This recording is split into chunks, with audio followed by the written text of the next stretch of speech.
אבל אני רוצה להראות לכם שאני מכין אוכל עם אמא שלי. בשביל הסרטון אני צריך גם מחבת, ביסים וגבינה וגם טורטיה ושיפקס,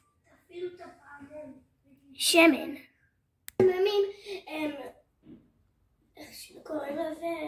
שמן קצת,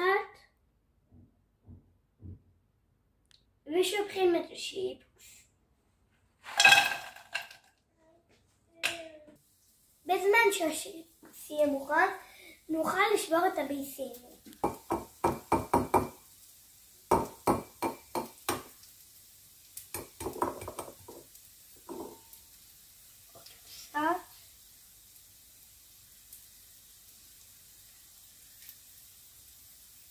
לפתוח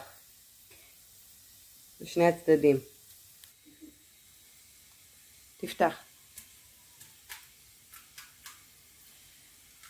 מצוין.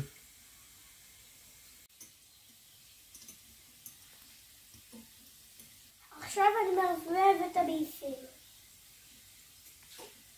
ושופך את הביסים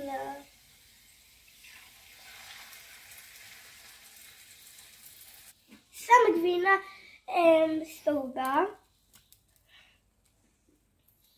ועכשיו טורטיה,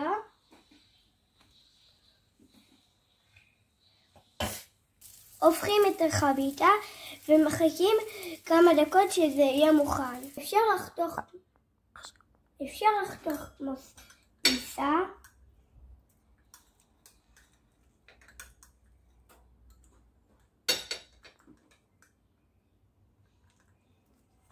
עורכים שולחן וקוראים לו קארי.